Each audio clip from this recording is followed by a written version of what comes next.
الحمد لله نعوذ بالله من شرور أنفسنا ومن سيئات أعمالنا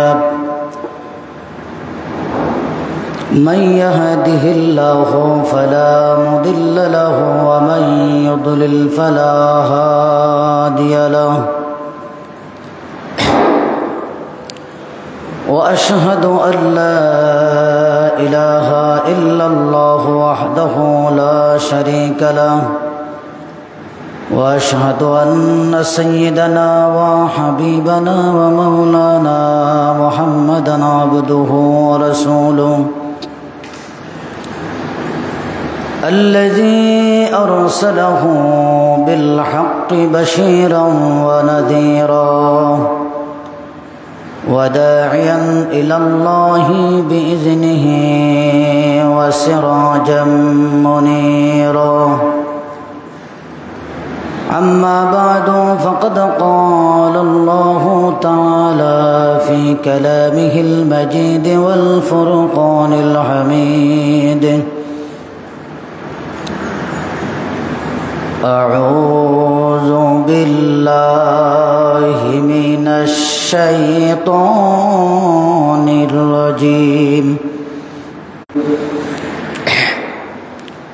وإذا سألك عبادي عني فإني قريب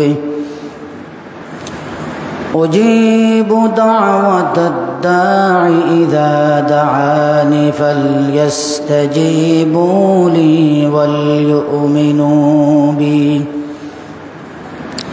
وليؤمنوا بي لعلهم يرشدون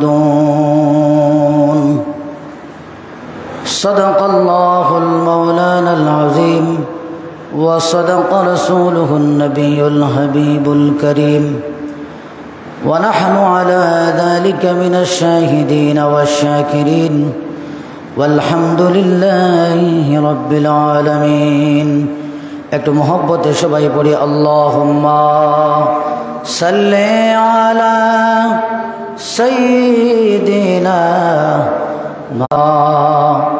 সাল্লি আলা سيدنا مولانا محمد وعلى آل سيدنا مولانا محمد لا إله إلا الله لا إله إلا الله لا إله إلا الله لا إله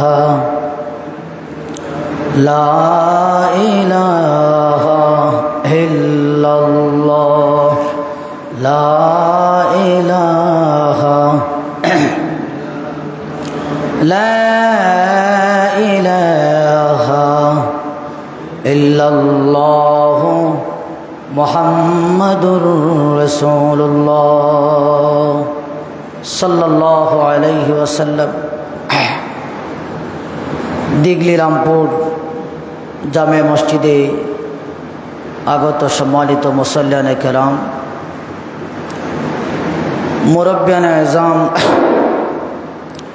দিনদার ইমানদার মুসলমান ভাইরা পর্দার অন্তরে থাকা সম্মানিতা মা এবং বোনেরা মহান আল্লাহ পাকের দরবারে লাখো কোটি শুকর আদায় করি যে মহান আল্লাহ রাব্বুল আলামিন আজকের এই পবিত্র শুক্রবার আল্লাহর পবিত্র ঘর মসজিদে আমাদেরকে আসার এবং বসার তৌফিক দিয়েছেন।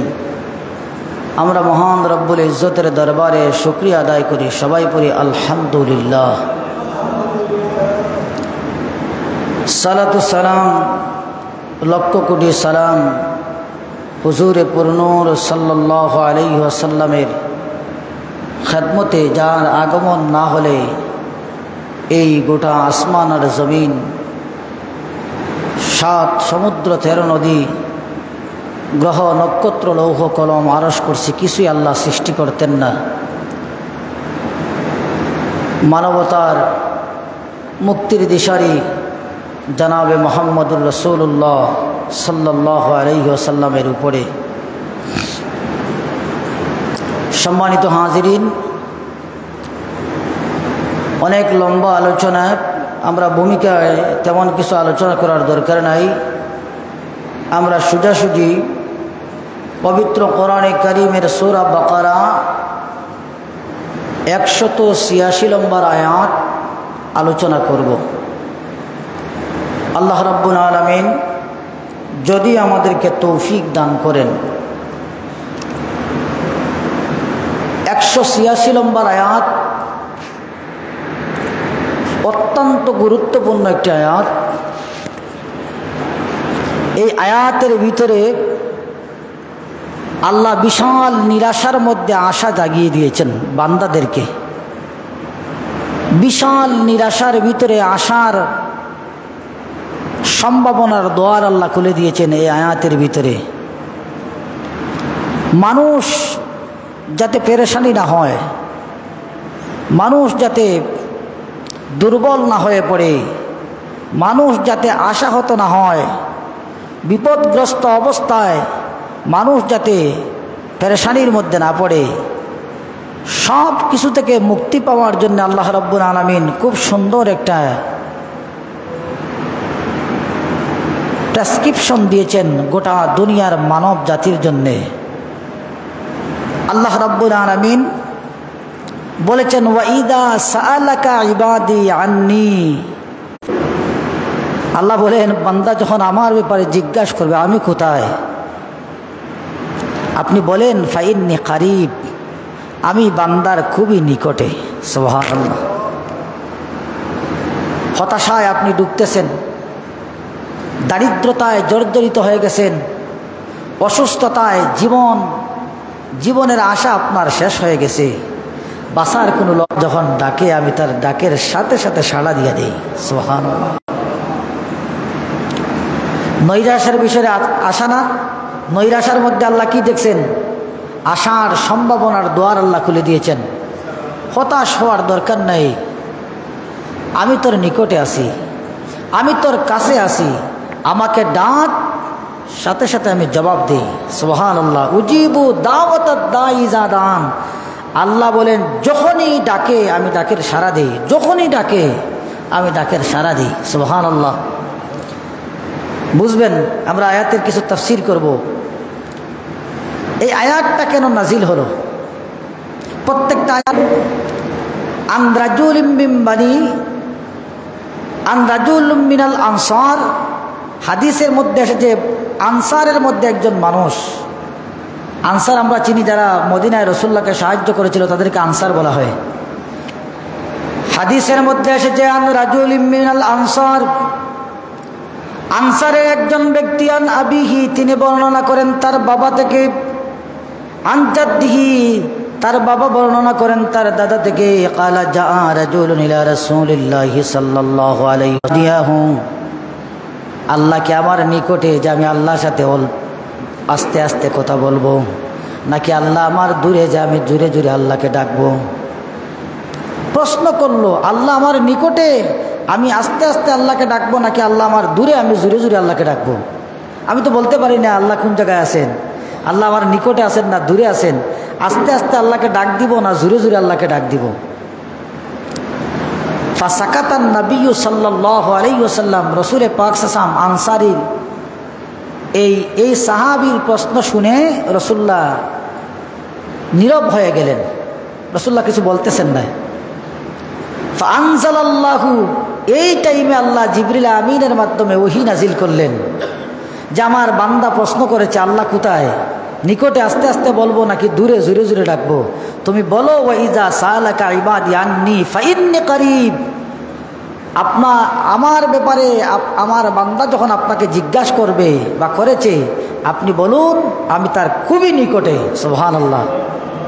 আনসার সাহাবী হাদিস বর্ণনা করতেছেন যে প্রশ্নকারী রসুলকে বলতেছেন আল্লাহ দূরে না কাছে? আল্লাহ বলতেছেন আমার বান্দা যখন আমার ব্যাপারে জিজ্ঞাসা করে আপনি বলুন আমি কাছে, আমি নিকটে। কারিব, কারিব মানে একেবারে নিকট, কারিব মানে একেবারে নিকটে।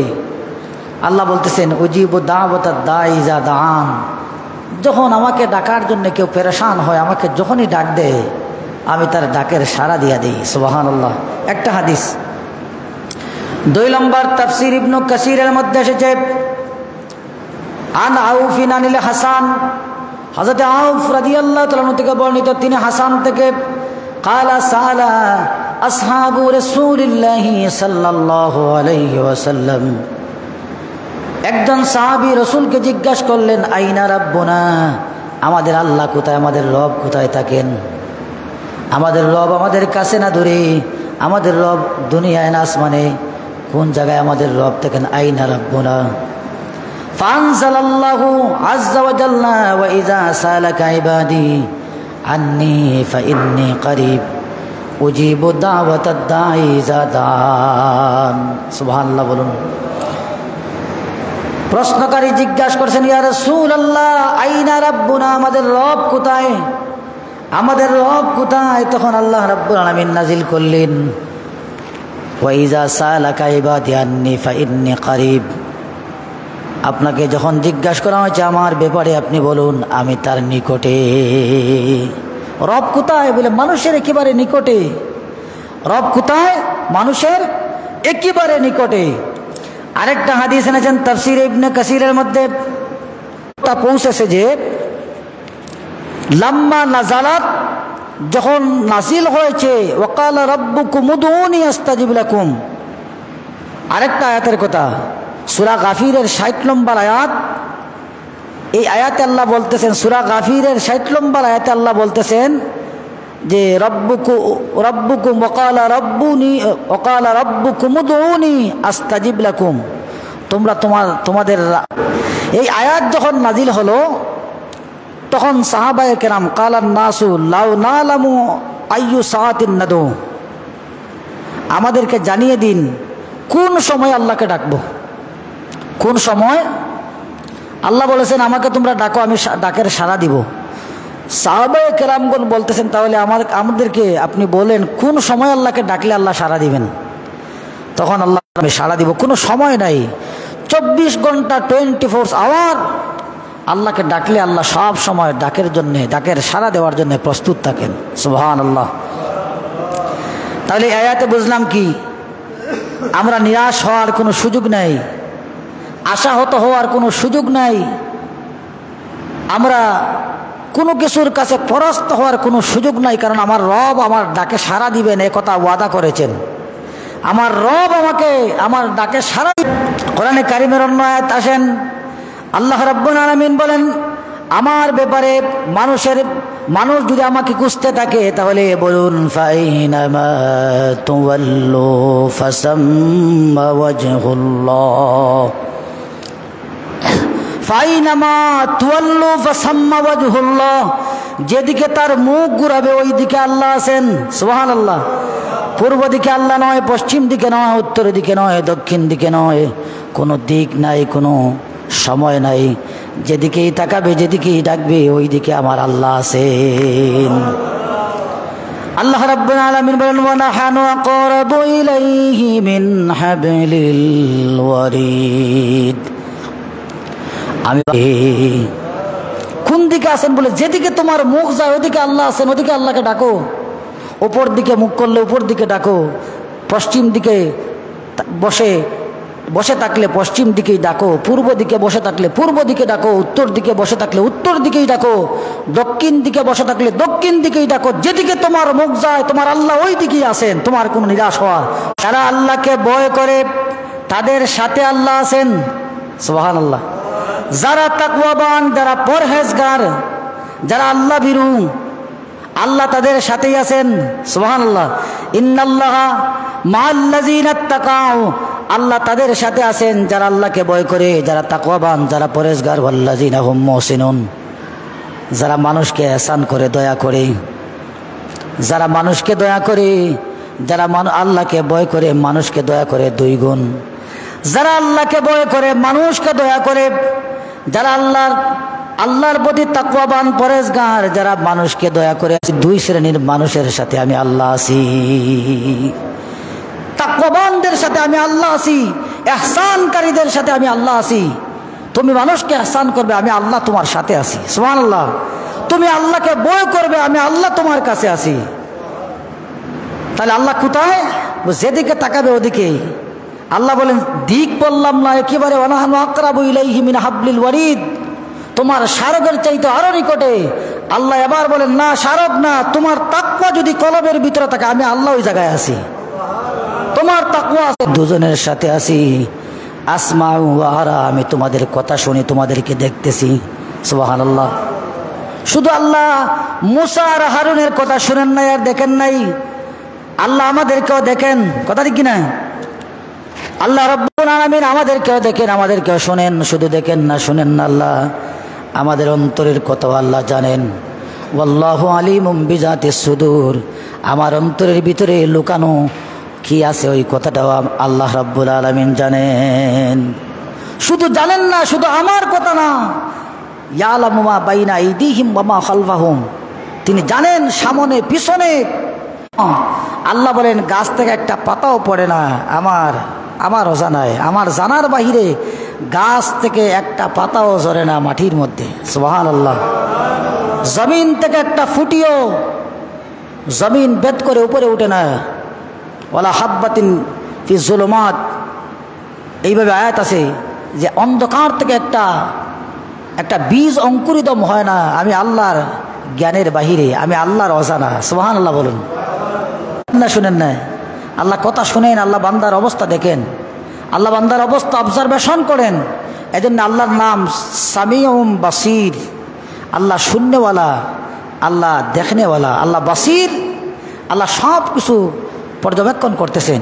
আমাদের প্রতিটা মুহূর্ত আল্লাহর সামনে একেবারে ক্লোজ সার্কিট ক্যামেরার মতো আল্লাহ ধারণ করে রাখতেছেন। প্রত্যেকটা মুহূর্ত সেকেন্ড আল্লাহর সামনে ধারণ করা, আল্লাহ দেখতেছেন। আমি কি বলি আল্লাহ শুনেন, আমি যা করি আল্লাহ জানেন, আমার কাজ আল্লাহ জানেন।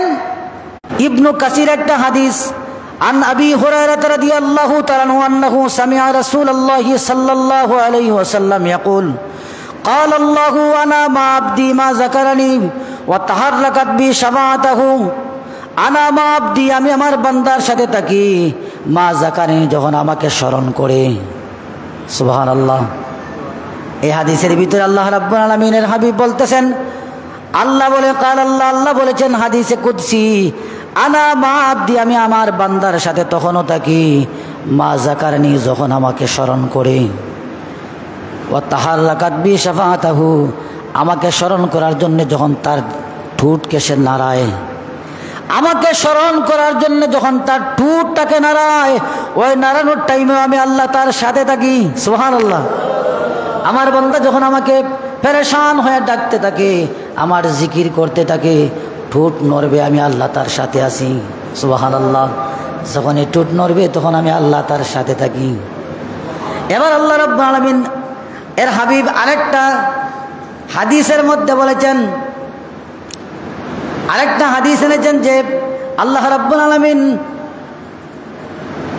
বান্দার কতটা নিকটে, তিনি বলেছেন যে আমার বান্দা আমার এত নিকটে যে ইয়াকুলুল্লাহু তাআলা আন আবি হুরায়রা রাদিয়াল্লাহু তাআলা قال قال رسول الله صلى الله عليه وسلم يقول الله تعالى انا عند ظن عبدي بي وانا معه اذا ذكرني فان ذكرني في نفسي ذكرته في نفسي وان ذكرني في ملئ ذكرته في ملئ خيرا منه وإن تقرب إلي بشبر فتقرب إليه زرعا وإن تقرب إلي زرعا تتقرب إليه باعا। আমি আমার বান্দার ধারণার মতো, আমার বান্দা আমাকে যেভাবে ধারণা করে আমি এইভাবেই। সুবহানাল্লাহ। আমার কোনো বান্দা যদি মনে করে আমার আল্লাহ ধনী, আমি তার জন্য ধনী। কোনো বান্দা যদি মনে করে আমার আল্লাহ ধনী না, আমার জন্য গরিব, তার জন্য আমি গরিব। আমার বান্দা আমাকে যেভাবে ধারণা করে, যে বিশ্বাস নিয়ে ধারণা করে, আমি ওই বিশ্বাসে তার জবাব দেই। যে বিশ্বাসে নিয়ে আমার বান্দা আমাকে ধারণা করবে, ওই বিশ্বাসে আমি জবাব দেই। ফকির মানুষ যদি আল্লাহর উপর ভরসা করে হাঁটে, আল্লাহ খাওয়াবেন, আল্লাহ খাওয়াবেন, কেউ যদি বলে আল্লাহ আমাকে খাওয়াবেন না, আমি পরিশ্রম করে খাওয়া লাগবে, তোমাকে আল্লাহ খাওয়াবেন না, তুমি তোমার পরিশ্রমের উপর আল্লাহ ছেড়ে দিবেন। আনা ইনদা জন্নি বি আবদি, আমি আমার বান্দার ধারণা যেভাবে এইভাবে, আমার বন্দা আমাকে যেভাবে ধারণা করে আমি এইভাবেই তার জন্য। আমার বন্দা যদি আমাকে ধারণা করে আমাকে আল্লাহ বিপদে ফেলবেন না, আমি তাকে বিপদে ফেলবো না। আমার বান্দা যদি আমার উপর সন্দেহ করে তাই সন্দেহের মধ্যে ফেলে দিব। যেভাবে আল্লাহর উপর ধারণা করবে আল্লাহ এইভাবেই তাকে জবাব দেবেন। সুবহানাল্লাহ বলুন। এরপরে শেষ না, ওয়ানা মাহু ইজা যাকারানি, রাসূলুল্লাহ বলেন হাদিসে কুদসি যে যখন বান্দা আমাকে স্মরণ করে আমি তার সাথে থাকি। সুবহানাল্লাহ। একথা বলে আল্লাহ শেষ করেন নাই, আল্লাহ আরও এগিয়েছেন। ফাইন যাকারানি ফি নাফসি যাকারতু ফি নাফসি, কোনো বান্দা যদি আমাকে অন্তরে মনে মনে স্মরণ করে আমি আল্লাহ তাকে মনে মনে স্মরণ করি। আরো জোরে বলেন না সুবহানাল্লাহ। ওয়াইন মালা যাকারতাহু ফি মালাই খায়রাম মিনহু ফাইন যাকারানি ফি নাফসি যাকারতু ফি নাফসি, কোনো বান্দা যদি আমাকে একা একা স্মরণ করে মনে মনে স্মরণ করে আমি আল্লাহ একা একা মনে মনে তাকে স্মরণ করি। 2 নম্বর, কোনো বান্দা যদি মজলিস করে আমি আল্লাহকে স্মরণ করি, বিশিবরিন তাকাররাবাহু ইলাইয়া জিরাইন, কেউ যদি আমার দিকে আধ হাত আগিয়ে যায়, আদাত যদি কেউ অগ্রবর্তী হয় আমি আল্লাহ তার দিকে 1 হাত অগ্রবর্তী হই। সুবহানাল্লাহ। আদাত আগাইলে আমি আল্লাহ 1 হাত আগাই। সুবহানাল্লাহ বলেন। আল্লাহ পিছনে না আগিয়ে, কথা বলেন, আল্লাহ আগাইয়া না পিছনে আগিয়ে, আল্লাহ এগিয়ে। আল্লাহ বলতেছেন আদাত আগাইলে আমি 1 হাত। এরপর আল্লাহ বলেন তাকাররাবা ইলাইয়া জিরান তাকাররাবাহু ইলাইয়া বান, কেউ যদি 1 হাত এগিয়ে যায় আমি আল্লাহ 2 হাত তার দিকে এগিয়ে আসি। ওয়াইন আতানি আমশি, আমি আল্লাহ তোমার দিকে দৌড়িয়ে আসবো। তুমি 1 হাত আগাবে আমি 2 হাত আগাবো, তুমি 1 বিল্লস আগাবে আদাত আগাবে আমি 1 হাত আগাবো। তুমি মনে মনে একা একা সঙ্গোপনে আমি আল্লাহকে স্মরণ করবে, আমিও তোমাকে সঙ্গোপনে একা একা স্মরণ করব। তুমি মজলিস করে আমি আল্লাহকে স্মরণ করবে, আমি ফেরেশতাদের মজলিস করে তোমাকে স্মরণ করব। সুবহানাল্লাহ। আল্লাহ আমার নিকটে না দূরে? কথা বলেন না, নিকটে। আপনি কারো কথা স্মরণ করতেন, সে জানতেও পারবে না কার কথা আজকে স্মরণ করছেন। আপনি একজনের কথা বলছেন আরেকজনের সাথে, ও যদি ওনাকে বলে যে উনি তোমার কথা বলেছে, তখন সে জানবে আপনি তার কথা বলছেন। কিন্তু আল্লাহ এরকম নয়। আল্লাহ বলছেন মনে মনে বলো আমিও জবাব দিয়ে দিব, জুড়ে বলো আমিও জুড়ে বলবো। 1 হাত এগিয়ে যাও 2 হাত এগিয়ে যাব, 1 বিলস হাফ হাত এগিয়ে যাও 1 হাত এগিয়ে যাব। হেঁটে যদি আল্লাহর দিকে আসো, দৌড়িয়ে আমি আল্লাহ তোমার দিকে আসবো। সুবহানাল্লাহ। তাহলে আল্লাহ আমাদের নিরাশার মধ্যে আশার বাতি জুগিয়েছেন। আপনার সব কিছু শেষ হয়ে গেছে, আল্লাহ বলেছেন কিছুই শেষ হয় নাই, আমি তো আছি। সুবহানাল্লাহ বলেন। আল্লাহ বলেন দুনিয়া শেষ হয়ে গেছে, আল্লাহ শেষ হয় নাই। ওয়াইজা সালাকা ইবাদি আন্নি ফাইন্নি করিব, আল্লাহ বলেন মানুষ যখন জিজ্ঞাসা করবে আমি কোথায়, বলো আমি তার একেবারে নিকটে আছি। সব চলে গেছে, ছেড়ে চলে গেছে, মা বাবা সন্তান স্ত্রী পুত্র সবাই চলে গেছে। আমি বান্দা সৃষ্টি করছি, আমি তো মহব্বত করি, আমি তাকে ছেড়ে যেতে পারি না। সুবহানাল্লাহ। আমি বান্দার কাছে আছি, আমি তো ছেড়ে যেতে পারি না। আমি তার ভিতরে আছি, আমি তার সারগের নিকটে আছি, আমি তাকে দেখতেছি, আমি তার কথা শুনতেছি, আমি তার সব কিছু জানতেছি। সুবহানাল্লাহ। কেউ তার কিছুই জানে না, আমি আল্লাহ জানি। কেউ যখন দেখেন আমি আল্লাহ দেখি, কেউ যখন তার নিঃশব্দের কান্নার আওয়াজ শুনতে পায় না, আমি আল্লাহ আমার নিজ কানে শুনতে পারি আমার বান্দার।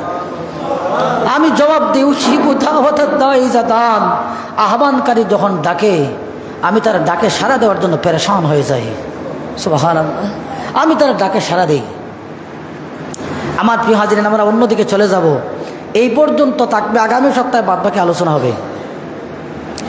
এবার আমরা অন্য একটা চ্যাপ্টারে চলে যাব। দোয়া কবুল হয় না কেন? দোয়া তো কবুল হয় না। আমি আল্লাহকে ডাকতেছি, পেরেশান হয়ে গেছি, তো আল্লাহ আমার ডাকে সাড়া দেন না কেন? আল্লাহ তো বলেছেন আমার দিকে আমি যদি 1 হাত যাই আল্লাহ 2 হাত আগাবেন, আমি হাঁটলে আল্লাহ দৌড়াবেন। আমি মনে মনে আল্লাহকে ডাকলে আল্লাহ জোরে জোরে আল্লাহ আমাকে মনে মনে ডাকবেন। আমি তো ডাকি, আল্লাহকে ডাকতো, ডাকের জবাব তো আল্লাহ দেন না। কত দোয়া আমরা করতেছি, কথা ঠিক কিনা? আমরা আল্লাহকে ডাকতেছি, পেরেশান হয়ে যাচ্ছি, তসবিহ হাঁটতে বাজারে বসতে সব জায়গায় তসবিহ পড়তেছি, আল্লাহর জিকির করতেছি, নামাজ পড়তেছি, আল্লাহকে পেরেশান হয়ে ডাকতেছি, তো আল্লাহ তো সব ডাকের জবাবে দেন নাই। গন্ডগোল আছে, কথা ঠিক কিনা? গন্ডগোল কি আছে? গন্ডগোল আছে না নাই? 5টা শর্ত ছাড়া আল্লাহ দোয়া কবুল করেন নাই। 5টা শর্ত লাগবে। কয়টা শর্ত? কথা বলেন, কয়টা শর্ত? 5 শর্ত হলেই আল্লাহ দোয়া কবুল করবেন, না হলে আল্লাহ দোয়া কবুল করবেন না। আল্লাহ সাথে থাকলেও আল্লাহ কি করবেন না? কবুল করবেন না। শর্ত কয়টা? 5টা। 5টা শর্ত ছাড়া দোয়া কবুল হয় না। দোয়া কবুল হওয়ার জন্যে শর্ত 5টা। 5 শর্ত ছাড়া দোয়া করবেন, আল্লাহকে ডাকবেন, আল্লাহ দোয়াও কবুল করবেন না, আল্লাহ ডাকও শুনবেন না। প্রথম শর্ত, হতাশ না হওয়া। হতাশ হওয়া যাবে না। আল্লাহর উপরে নিরাশ হওয়া যাবে না। আল্লাহ থেকে আশাহত হওয়া যাবে না। আপনার আশা থাকতে হবে। তাদাররুআন ওয়া খুফিয়া, আল্লাহ বলেছেন আমাকে ডাকো, উদু রাব্বাকুম তাদাররুআন ওয়া খুফিয়া, তুমি তোমার আল্লাহকে ডাকো আশা নিয়া। তোমার বুকের ভিতরে যেন এক সাগর আশা থাকে যে কেউ যদি আমাকে সাহায্য না করে আমার আল্লাহ সাহায্য করবে, এই আশা আমার আছে। এক বুক বড় আশা নিয়ে আল্লাহকে ডাকতে হবে। সুবহানাল্লাহ বলুন। আশা থাকতে হবে, হতাশ হওয়া যাবে না। যে আল্লাহ ডাকলে আল্লাহ ডাকের জবাব দিবেন না, এই হতাশ হওয়া যাবে না। আমরা ঘটনা বলবো না, ঘটনা বললে তো অনেক ঘটনাই আছে। হযরতে জাকারিয়া আলাইহিস সালাম 120 বছর বয়সে গিয়া সন্তান চাইলেন আল্লাহর কাছে। আস্তা জীবন ধরে সন্তান চান। রাব্বি হাবলি মিনাস সালিহিন, আল্লাহ আমাকে একটা নেক সন্তান দান করো। বয়স হয়ে গেছে 120 বছর। স্ত্রী 80 বছরের স্ত্রী বন্ধা হয়ে গেছেন, বাচ্চা হওয়ার সময় অতিবাহিত হয়ে গেছে। মারিয়ামের হুজরার মধ্যে ঢুকার পরে দেখেন খাবার আছে, মৌসুমহীন খাবার, সিজন সারা খাবার, এই সিজনে এই খাবার নেই এলাকায়। মারিয়ামকে জিজ্ঞাসা করেন আল্লাহ নাকি হাজা, হে মারিয়াম এই খাবার আসলো কোথায় থেকে? মারিয়াম বলেন কালাত হুয়া মিন ইনদিল্লাহ, এটা আল্লাহর পক্ষ থেকে এসেছে। ইন্নাল্লাহা ইয়ারযুকু মান ইয়াশাউ বিগাইরি হিসাব, আল্লাহ যাকে ইচ্ছা বেহিসাবি খাবার বদ্ধ করে সিজন সারা দিতে পারেন। সুবহানাল্লাহ। হুনালিকা দা জাকারিয়া রাব্বাহু ক্বালা রাব্বি হাবলি মিন লাদুনকা যুররিয়াতান তাইয়্যিবা ইন্নাকা সামিউদ দুআ। জাকারিয়া বলেন আল্লাহ আমাকে একটা বাচ্চা দাও। সুবহানাল্লাহ বলুন। কারণ কি? মারিয়াম আলী করে সিজন সারা ফল আসছে, দরজা বন্ধ, ঘর লক করা, সিজন সারা ফল। আমার সিজন চলে গেছে, লক হয়ে গেছে সবগুলা। আল্লাহ যদি সিজন সারা লক করে খাবার ঢুকাতে পারেন, আমার আশা সারার তো দরকার নাই। আল্লাহ কাছে জাকারিয়া বললেন আল্লাহ আমাকে একটা সন্তান দাও। সুবহানাল্লাহ বলেন। 120 বছর বয়স, বুড়া হয়ে গেছেন। কেমন বুড়া? আল্লাহ কোরআনেও বলেছেন তিনি কি পরিমাণ বুড়া হয়েছেন। হুনালিকা দা জাকারিয়া রাব্বাহু ক্বালা রাব্বি হাবলি মিন লাদুনকা যুররিয়াতান তাইয়্যিবা ইন্নাকা সামিউদ দুআ। ফানাদাতুল মালাইকাতু হুয়া কায়িমুন ইউসাল্লি ফিল মিহরাব, তিনি দোয়া করতেছেন আল্লাহর কাছে। এই মুহূর্তে জিবরিল আমিন আসছেন চলে। সুবহানাল্লাহ বলুন। ফানাদাতুল মালাইকাতু কায়িমুন ইউসাল্লি ফিল মিহরাব আন্নাল্লাহ মারিয়াম। দীর্ঘ 120 বছর আপনি দীর্ঘদিন ধরে 120 বছর বয়সে দীর্ঘদিন ধরে আল্লাহর কাছে সন্তান চাইতেছেন। আল্লাহ অনেকদিন আপনার ডাক শুনেন নাই, আজকে কিন্তু আল্লাহর ডাক আপনার আলে ফিরাইয়া দেন নাই। আল্লাহ আপনাকে প্রতিশ্রুতি দিয়েছেন সন্তান দান করবেন। জাকারিয়া জিজ্ঞাসা করেন আল্লাহ সন্তান তো দিবেন, ঠিক আছে, আমি তো বুড়া হয়ে গেছি। কোরআনের আয়াত যে সাইবা, আমার বৃদ্ধের ছাপ আমার শরীরে, দাড়ি মুখ সবগুলা পেকে গেছে। ওয়াইনিম রাত আকিরা, আমার স্ত্রী তো বাচ্চা দেওয়ার বয়স ওভার হয়ে গেছে, বাচ্চা দিবেন কিভাবে? আল্লাহ বলেন দিব, একটা ব্যবস্থা করব। জাকারিয়া বলেন না ব্যবস্থা না, আপনি আমাকে একটা দেখাইন কিলা কেমনে কিতা, আমার তো কোনটা নাই, আমার তো দরজা বন, আমার দরজা লক হয়ে গেছে, আমার বউরও কোনো কাজ করেন নাই, বাচ্চা হওয়ার টাইম নাই, আপনি কোনটা খুব আমারে কিতা কেমনে কিতা করবা? আল্লাহ বলেন তোমাকে আমি দিব, বললাম তো দিব। বলে আমি কি করা লাগবে? আমার তো কাজ করার দরকার নেই, আমার তো কাজ করা লাগবো। আল্লাহ বলেন সালাসাতা আইয়ামিন ইল্লা রমজা, 3 দিন রোজা রাখবে। সুবহানাল্লাহ বলেন। দিন কোন মানুষের সাথে কথা বলবে না, কোনো কথা বলার দরকার নেই। ওয়াজকুর রব্বাকা কাসীরা ওয়াসাব্বিহ বিল আশিয়্যি ওয়াল ইবকার, সকাল সন্ধ্যায় তোমার রবকে ডাকতে থাকো। তোমার সিজন চলে গেছে, তোমার বউর সিজন চলে গেছে, আল্লাহকে ডাকতে থাকো। আমি সিজন ছাড়া ফল যদি মারিয়ামকে খাওয়াতে পারি, তোমাকেও সিজন ছাড়া সন্তান দিতে পারি। সুবহানাল্লাহ। সন্তান আল্লাহ দিলেন কি? ইয়াহইয়া আলাইহিস সালামকে দিলেন। নবী বললেন যে আর টেনশন করার দরকার নাই, বুড়া বয়সে বাচ্চা দিছি, একবারে ফুয়া না ফুরি 10 মাস 10 দিন অপেক্ষা করা না, অপেক্ষার দরকার নাই। নাম রাখবেন ইয়াহইয়া মুসাদ্দিকাম বিকালিমাতিল্লাহি ওয়া সাইয়্যিদান ওয়া হাসুরান ওয়া নাবিয়্যাম মিনাস সালিহিন। শুধু সৎ নেককার বন্ধ হবে না, আল্লাহর পয়গাম্বর হবে, পয়গাম্বর দিয়া দিব। সুবহানাল্লাহ। সিজন সারা দিছি, যেগুলাতে দিলাম যেগুলা বালা করিয়ে দিলাই, তাহলে আল্লাহ হতাশ হওয়া যাবে না। কথা ঠিক কিনা? জাকারিয়া আসলাম সিজন গেছে, এরপরে লোক সারছেন না। কথা ঠিক কিনা? জাকারিয়া আসলাম সিজন চলে গেছে, লোক সারেন নাই। আল্লাহ বলেছেন লোক যেহেতু সারছো না, বাচ্চা দিলাম। তাহলে 1 নম্বর হতাশ হওয়া যাবে না, হতাশ হওয়া যাবে না।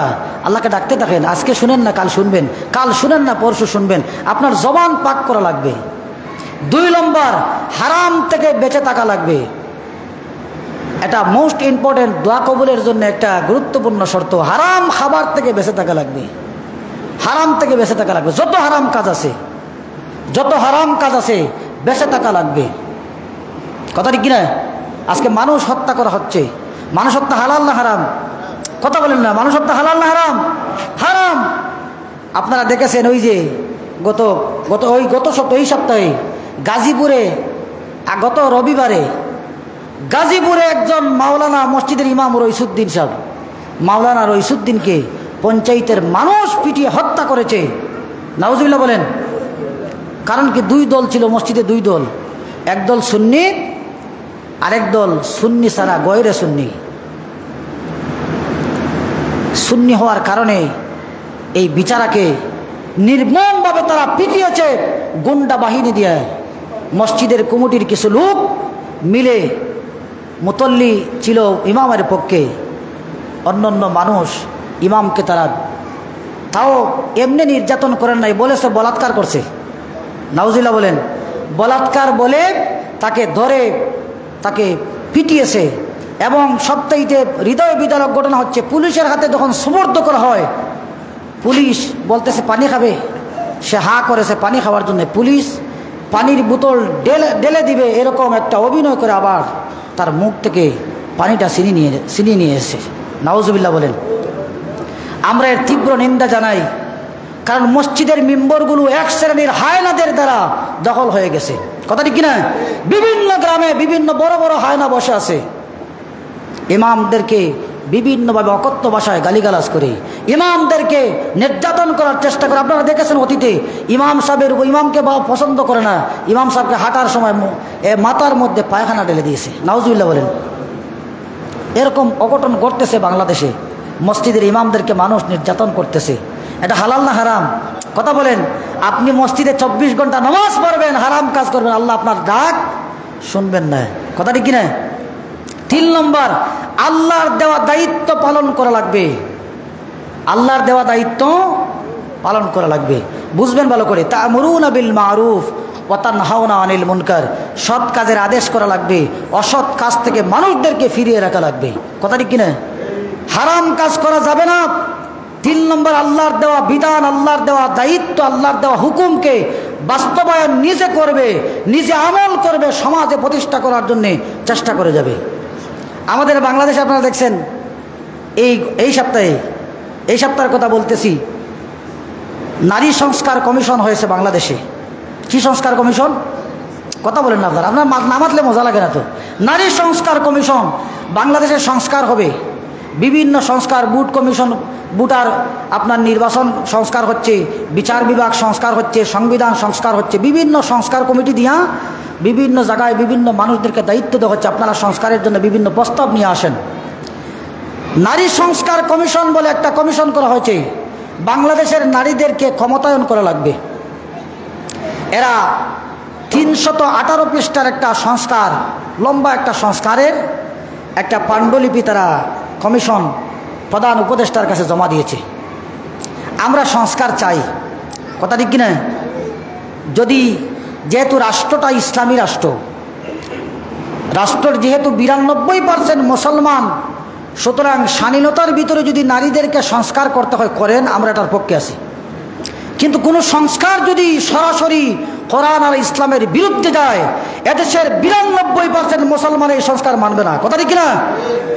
আমি সংস্কারের 9টা ধাপ বলি, 9টা ধাপ বুঝবেন। 9টা ধাপের 9টা ধাপই ইসলামের বিরুদ্ধে। 9টা ধাপের 9টা ধাপ তো একটা নয়, 318 পৃষ্ঠায় বিভিন্ন ধাপ তারা দিছে। 9টা ধাপ সরাসরি ইসলামের সাথে সাংঘর্ষিক। প্রথম ধাপ হচ্ছে, তারা বলেছে পুরুষ আর নারী সমান অংশ পাবে, বাবার সম্পত্তিতে সমান অংশ পুরুষ এবং মহিলা পাবে। নাউজুবিল্লাহ বলেন, আরো জোরে বলেন না নাউজুবিল্লাহ। আল্লাহর হুকুম হচ্ছে, আল্লাহর বিধান হচ্ছে, ইউসিকুমুল্লাহু ফি আওলাদিকুম লিযাকারি মিসলু হাজ্জিল উনসায়াইন। আমি তোমাদেরকে তোমাদের সন্তানদের ব্যাপারে ওসিয়ত করছি। কে বলতেছেন? আর বুঝলেন না কে বলতেছেন? আল্লাহ। ইউসিকুমুল্লাহু ফি আওলাদিকুম লিযাকারি মিসলুল হাজ্জিল উনসায়াইন। 2 জন মহিলা সমান একজন পুরুষ। 2 জন মহিলা সমান, কথা বলেন, 2 জন মহিলা সমান একজন পুরুষ। এই কথাটা কার? আল্লাহর। এই কথাটা কার? সূরা নিসার 11 নম্বর আয়াতে আল্লাহ বলছেন, সংস্কার কমিশন, সংস্কার কমিটি তারা সংস্কারের প্রস্তাবনা দিয়েছে, পুরুষ আর নারী সমান সম্পদের সমান ভাগ পাবে। নাউজুবিল্লাহ বলেন। তাহলে এটা ইসলামের সাথে সাংঘর্ষিক না? সাংঘর্ষিক না? আমার সাথে সাংঘর্ষিক না, আপনার সাথে সাংঘর্ষিক না, ইসলামের সাথে সাংঘর্ষিক, আল্লাহর কোরআনের সাথে সাংঘর্ষিক, আল্লাহর বিধানের সাথে সাংঘর্ষিক। আপনি যদি আল্লাহর বিধানের বিরুদ্ধে যান, আমি আপনার বিরুদ্ধে, কথা ঠিক কিনা? আপনি যদি আল্লাহর কোরআনের বিরুদ্ধে যান, আমি আল্লাহর পক্ষে, আমি তোমার বিরুদ্ধে। সুতরাং কোরআন বলেছে একজন পুরুষ সমান 2 জন মহিলা। তুমি বলতেছো পুরুষ আর মহিলা সমান। এই বিধান, এই সংস্কার আমরা মানি, কথা বলেন, মানি। আজকে ইউরোপে যান, এখনো স্বামীর সম্পত্তিতে ইউরোপিয়ান মহিলারা এখনো স্বামীর সম্পত্তিতে ভাগ পায় না। আজকে হিন্দুরা বাবার সম্পত্তিতে অংশ পায় না। এই আমাদের বাংলাদেশে হিন্দুরা বাবার সম্পত্তিতে অংশ পায় না। ইসলাম যখন সম্পদ দিয়েছিল তখন রাস্তায় রাস্তায় মহিলাদেরকে বিক্রি করা হতো। ইসলাম যখন সম্পদের অধিকার দিয়েছিল তখন রাস্তায় রাস্তায় মহিলা বিক্রি হতো। ইসলাম বলেছে 2 জন মহিলা সমান একজন পুরুষ। সুবহানাল্লাহ। ভাই যদি একটা হয়, বোন যদি 2টা হয়, আদা আদি হবে। বোন যদি একটা হয়, ভাই যদি একটা হয়, বোন যা পাবে তার ডবল ভাই পাবে।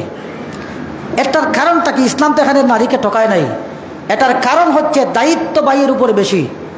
বোনের চাইতে দায়িত্ব ভাইয়ের বেশি না কম? কথা বলেন না?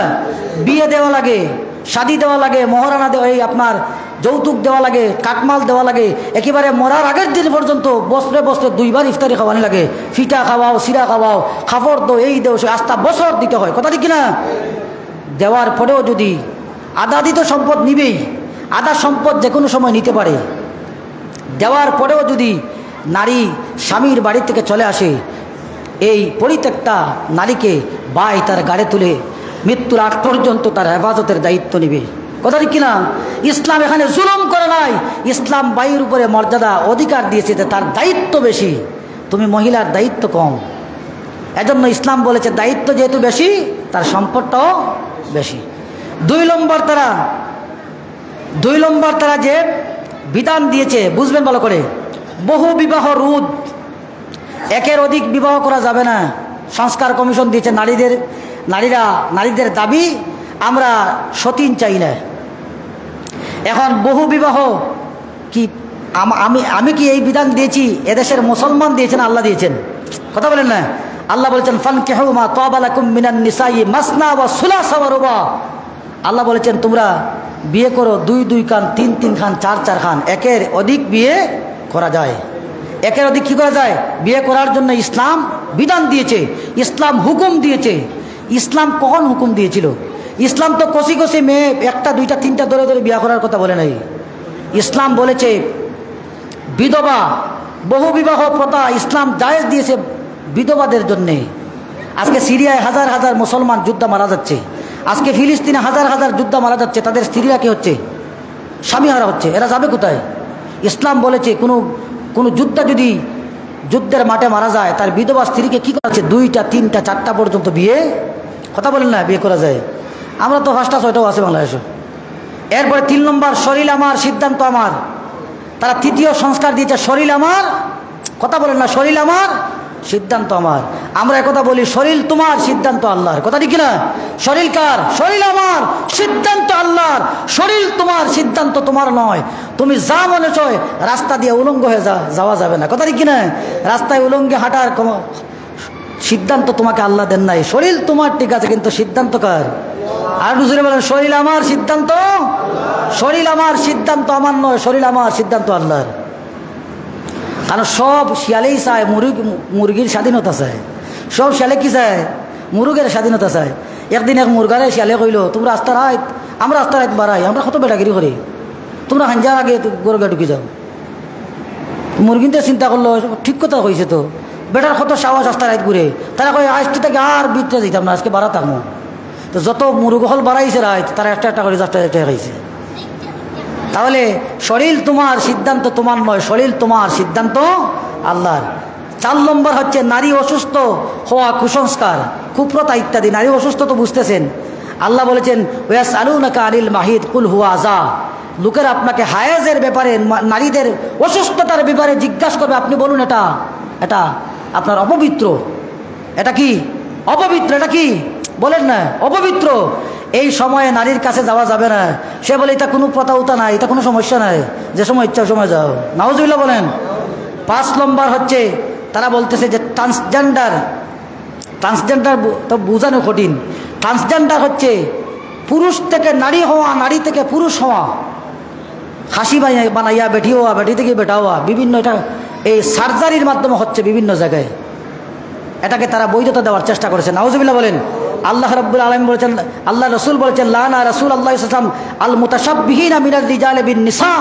আল্লাহ রসুল বলেছেন আল্লাহর উপর এই পরিবর্তন করছে, আবার পরিবর্তন করে দেখাও। আমি তোমাকে বেটা বানাইয়া দিছি, তোমার চয়েস হয় নাই, তুমি বেটি হইছো। তোমাকে বেটি বানাইয়া দিছি, তোমার চয়েস হয় নাই, বেটা হওয়ার চেষ্টা করেছো। 6 নম্বর বিবাহ বিচ্ছেদে পুরুষ যেভাবে তালাক দিতে পারে, নারীরা এইভাবে তালাক দিতে পারে। নাউজুবিল্লাহ বলেন। আর বুঝতে পারেন না, আমাদের সমাজে আছে এই আইন চলতেছে, এই আইন চলতেছে, এটার নাম হচ্ছে ডিভোর্স। নারী পুরুষকে তালাক দিবে। আমাদের যে তালাক দেয়, এরা তো আগে আরো অনেকে বিয়া বই, কথা ঠিক কিনা? কথা কই না? আগে আরেক জায়গায় গিয়া বিয়া বইয়া তারপরে হগুরে কয় এবলা বাঁচতে গিলা। তো হাজির গেছে গিয়া কয় যে দেখা 3 মাস বাদে তোর লগে আমার বিয়া হয়েছে, 3 মাস আগে ঘুরে সারছত। ইসলামী আইন এটা নয়। ইসলামী তালাকের দায়িত্ব দেওয়া হয়েছে পুরুষের হাতে। আর রিজালু কাওয়ামুনা আলান নিসা, আল্লাহ বলেছেন পুরুষের উপরে, নারীদের উপরে পুরুষদেরকে আল্লাহ নেতৃত্ব দিয়েছেন। তালাক দিতে পারে পুরুষ, কথা ঠিক না? তালাক পুরুষ দিবে না মহিলা দিবে? কথা কই না? তালাক পুরুষ দিবে না মহিলা? খোলা তালাক হয় না, ম্যাক্সিমামই এই আলগা থেকে চলে যায়।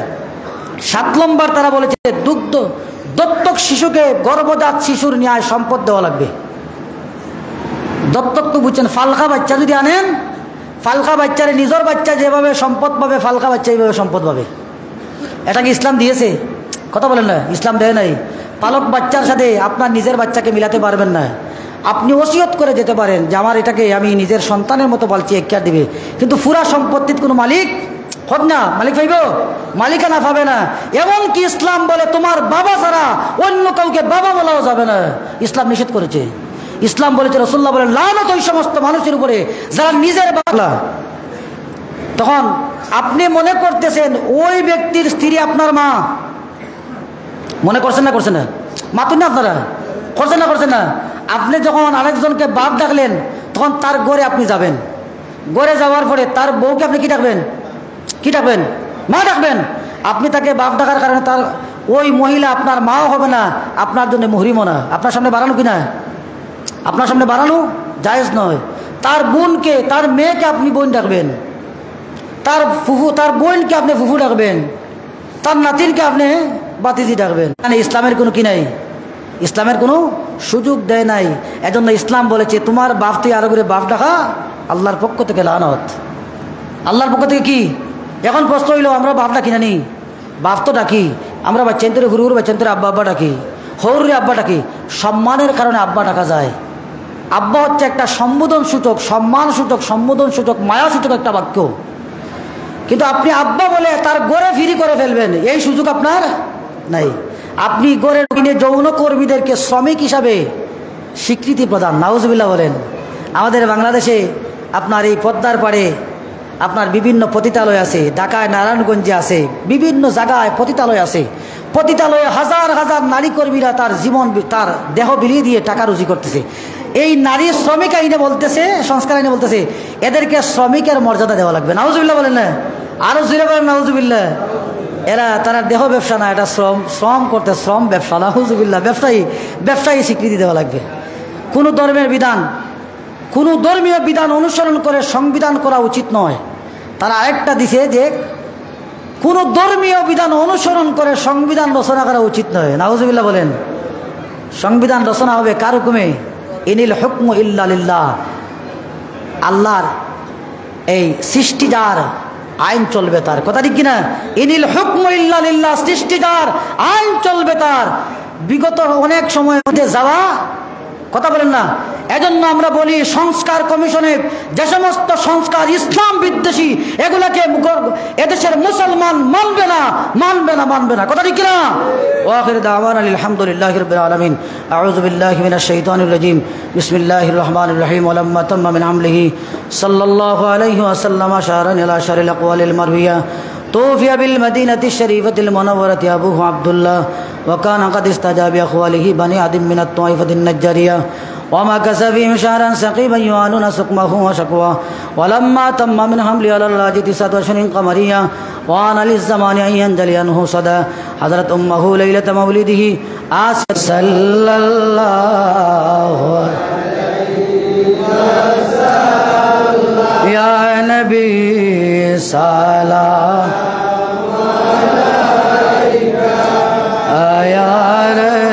নবীদের সম্রাট সজিয়া দৌড়াতেন আসলেন নামিয়া উম্মতকে বসাইয়া দৌড়ায় শুয়ে আসেন মদিনায় ইয়া নবী সালাম আলাইকা ইয়া রাসূল সালাম আলাইকা ইয়া হাবিব সালাম আলাইকা সালাতুল্লাহ